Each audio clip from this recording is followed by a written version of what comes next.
Americans at work, performing a service on which every man, woman, and child depends.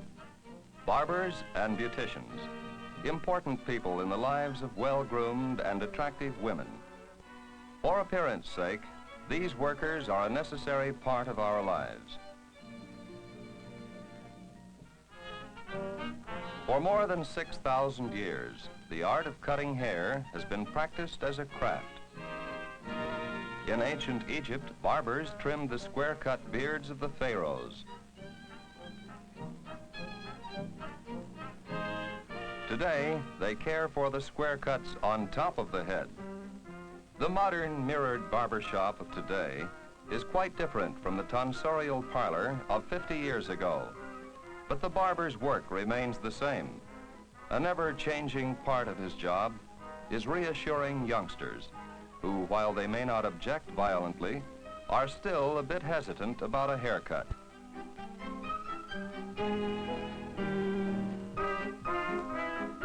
Under the striped barber cloth, any customer becomes wrapped in some of the tradition that has surrounded barbers and their shops since the time of Plato, in the days of ancient Greece.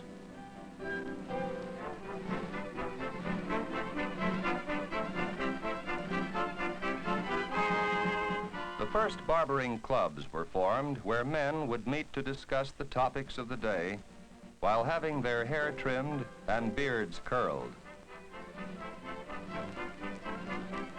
Today's barber is still an advisor or patient listener to affairs in the lives of his customers.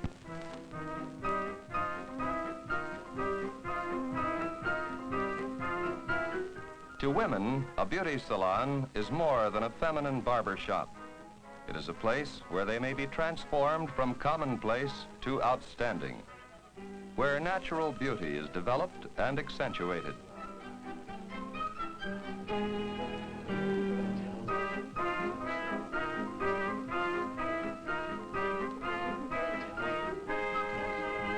Often, a woman's attractiveness begins in the hands of a hairstylist, an artist who can instantly create an individualistic coiffure and communicate the exact details to an assistant.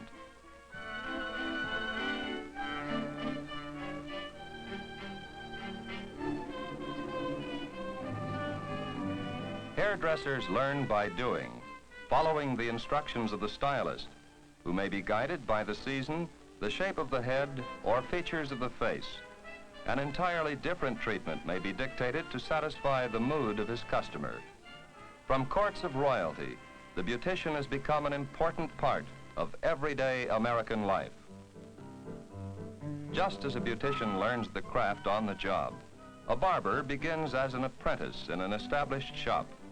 In times past, a young man learned how and went to work. Now, in all but a few states, he must be schooled and examined before he can be licensed as an apprentice and then as a journeyman barber. Eventually, he may open his own shop where he might begin training licensed apprentices himself. The transformation that can take place in a young girl's appearance simply by changing the style of her hair is deftly accomplished in the hands of an experienced beautician. That little girl look can be replaced by sophistication with quick strokes of scissors and comb.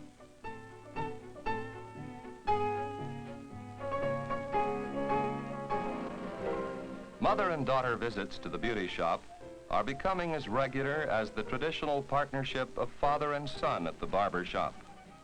This is an exclusive men's world where women do not go, even though the first women's haircuts were performed there before beauty shops were opened.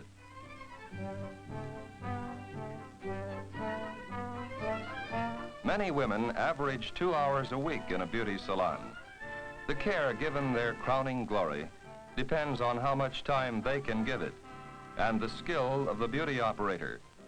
Since 1945, an increasing number of men have chosen the beautification of womankind as a career. Their customers have confidence in their judgment because, after all, who is more appreciative of beautiful women than a man? The way to beauty may not be the most attractive, but the admiring glances that result are worth it.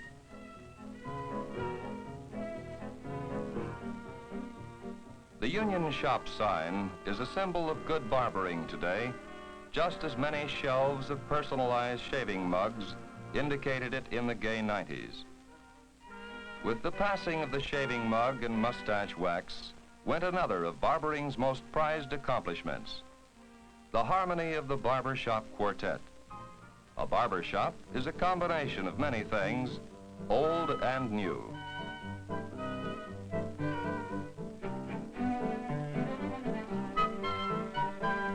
At one time, a man visited a barber shop as much to relax as to have his hair attended. Now, modern women go to the beauty shop with the same objective. Special facial treatments bring to milady's countenance a look of health and youth. A manicurist shapes and polishes her nails to accentuate the length and gracefulness of long, tapering fingers.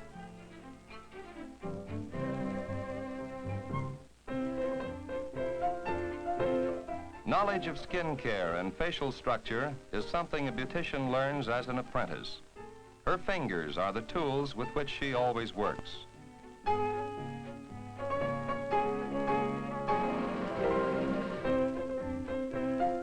The direction in which they move, the rhythm of the massage, perform another kind of beauty magic.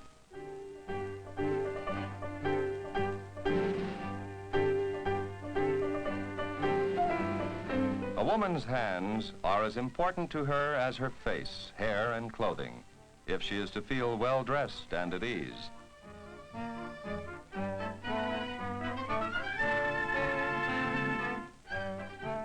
Men are no more without vanity than women. As members of a civilized society, we are concerned with our appearance before others. In earliest civilizations, the barber has been an integral part.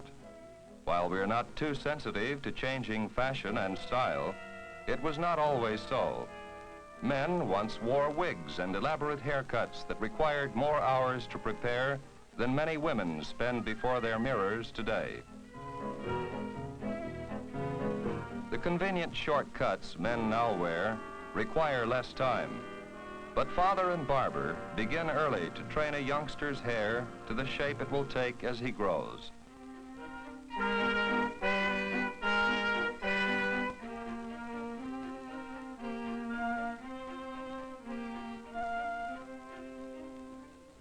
Because women can wear their hair very long or short, or anywhere in between, they may present an endless variety of styles for their admirers.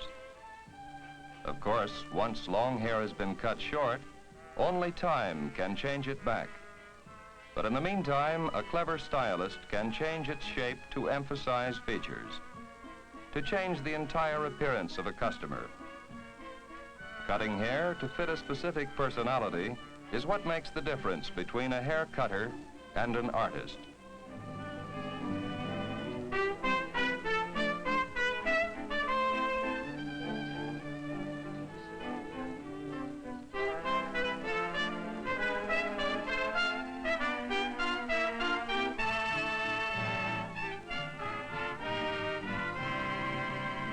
It is amazing how happy a boy can look after a haircut, especially as soon as he steps down from the barber chair. To most of us, when we are young, haircuts seem pretty useless, since the hair will always just grow back again. For some of us, anyway. But when you're on your way to meet your best girl, it's worth all the trouble.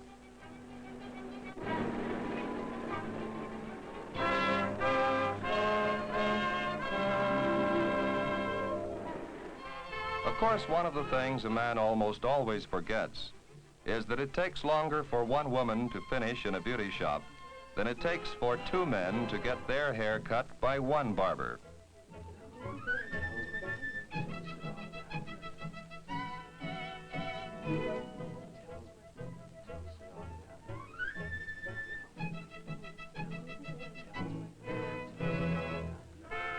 Waiting for a woman to leave a beauty salon has probably contributed as much humor and frustration to civilization as any other single human endeavor.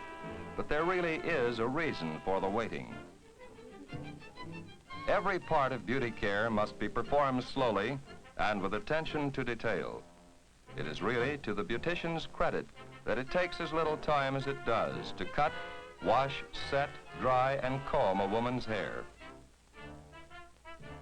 The curls, swirls, and waves that constitute a hairdo require skill in the hands of the hairdresser and patience on the part of the customer.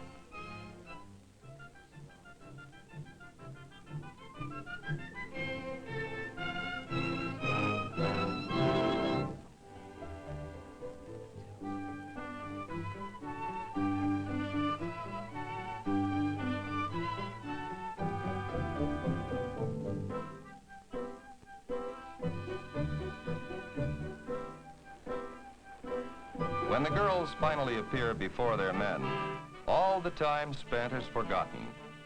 If attractive people are the leaders of society, then barbers and beauticians are the molders of leaders. To explain all the mysteries surrounding a woman's ability to make herself beautiful would be impossible.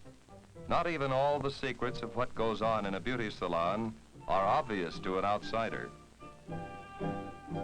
A beautician trained in all the aspects of beauty culture, from washing to waving, including facials, manicures, and cosmetology, knows more than words can tell.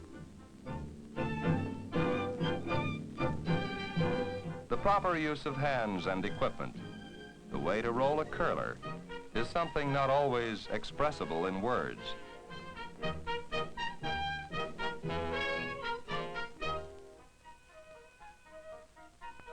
It is enough that we are able to enjoy the work of the beauty salons wherever we turn.